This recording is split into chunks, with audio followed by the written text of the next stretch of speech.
Okay guys, we are going to try our hand at anodizing parts. And what I have here is my new tool for jig for putting holes. Okay, fresh battery. What we are going to try to do today, Friday, quarter till 5 in the morning, is anodizing aluminum. So I have some non-fuming acid, and it is actually sulfuric acid. I'll show you. And I have a nicked part now. So I have some sulfuric acid. I don't have distilled water, but I have purified water, so I don't know if that's going to make much difference or not. I have my anode electrode daily setup. I was going to try to do this months ago, and I got a nice little setup, and I don't know, I just, a little more than losing interest, I was overthinking it, and I put it over my head. Actually, I think I tried it. Anyway, we're going to try it with this, and possibly anything else aluminum that I can find. Everything in the shop that's aluminum is liable to be blue in the very near future. I think I'll try to do this coupler also. And if this works out, I might color some of my couplers. Let me show you my setup here for anodizing. It is not very scientific, I guess. Let's get you down here. This backpack on my camera really eats up the battery, I'm finding. So, we'll bring you a little closer. Okay, I have this vessel. And I have aluminum wire, 2 lead weights. They're just 2 pieces of lead. That's, I guess we're borrowing material from that. Then I have a hanger. And that will connect to this bus bar. Well, it's not that complicated here. I'm going to connect to that bus bar and spend some time in that sulfuric acid. There we go. Now, this wire with the lead on it is insulated going through this bus bar, so it is not going to be affected by anything that I attach to the main side. So, whatever. So, I believe the part is going to be positive, so my red wire will go on the bus bar, which is going to be going to the part. And my earth will go on the aluminum wire going to the lead. And then, now I have 2 wire ends here. And I have the power pack. It'll jump, in its day, it would claim to jump, it would jump 23 cars. So, there's the curved outlet is positive and the round one is negative. I will cram these wires in there, turn it on, and we will check the voltage at that time, but it should be putting out between 12 and 14 volts, I think. So I want to do this also. So we need to find a hanger for it. And I think, let me see, this can go in here. I'll bend this up a little bit so it won't fall off.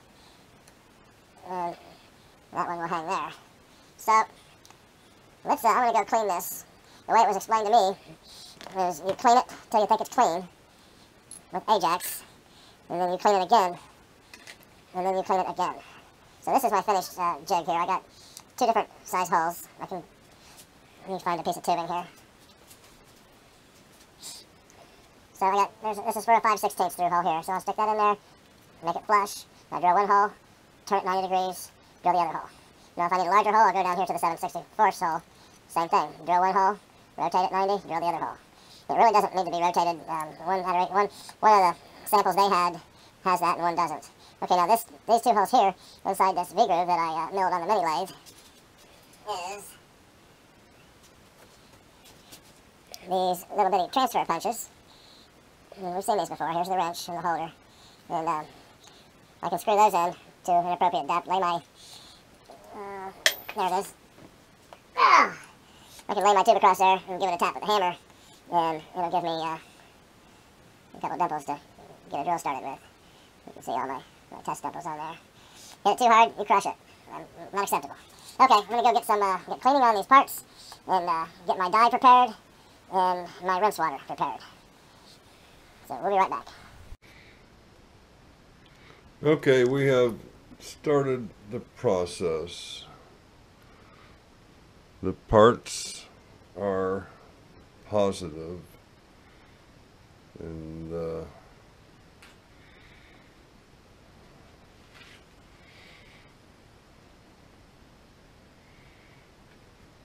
sacrificial metal is aluminum. and lead. One set of instructions said to use a like material, and another set of instructions said to use lead. So I'm using aluminum wire going into lead, and then I have aluminum wire going into a piece of aluminum bar. And what is supposed to be happening is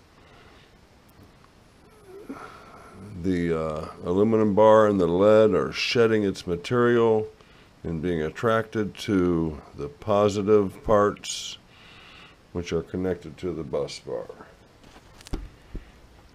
And you can see we have some activity going on. We started at 25 until 6, and I'm going to turn on a fan.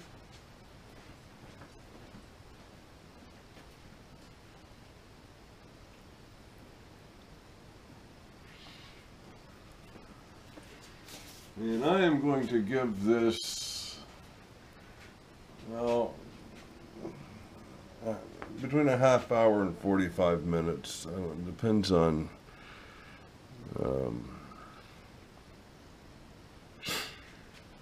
I guess it depends on what I can occupy myself with in the meantime. I would like to see what I am pulling right now. So let's bring up on here. And let's just check.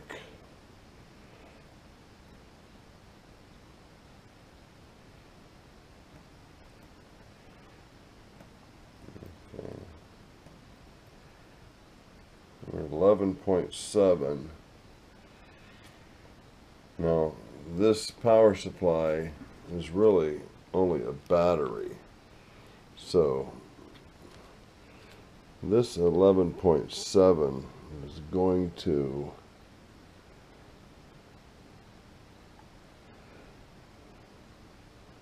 decrease over time. So let's do positive there, negative there, 11.6.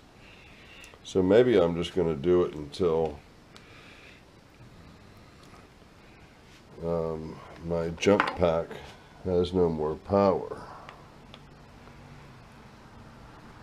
Now, generally, you have to click a button on the side of this, and you get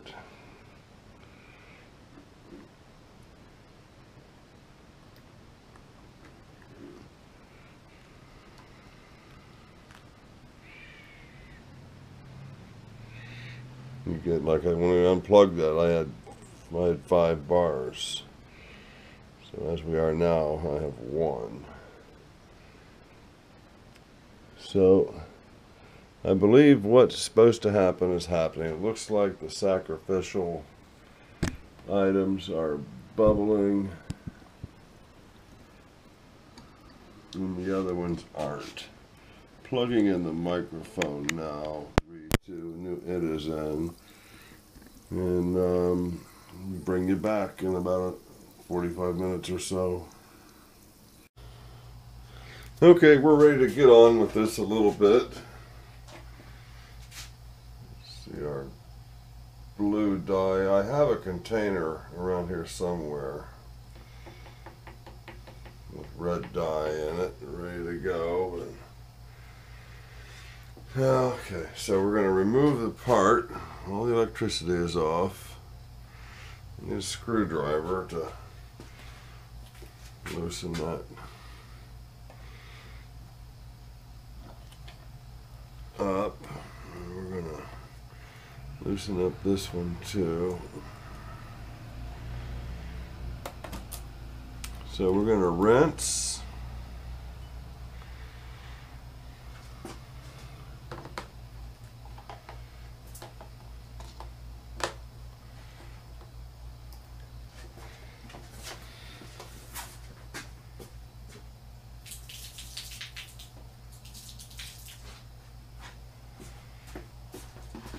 Some methods say dry. So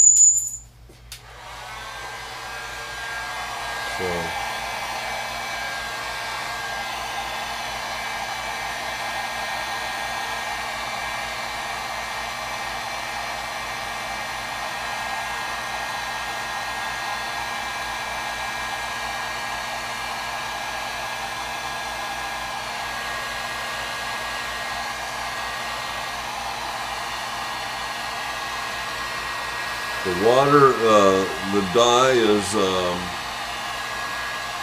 warm water.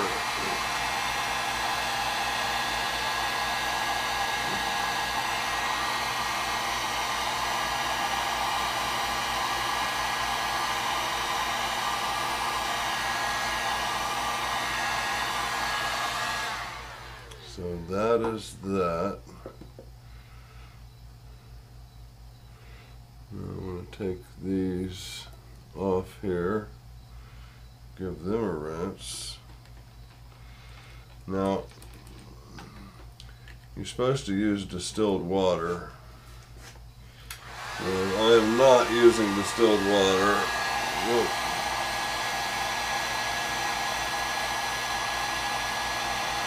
And I didn't really scrub these. They sat in some Clorox Comet water, and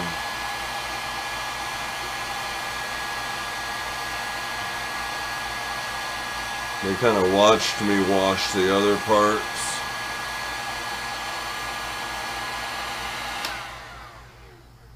So now I think it's just a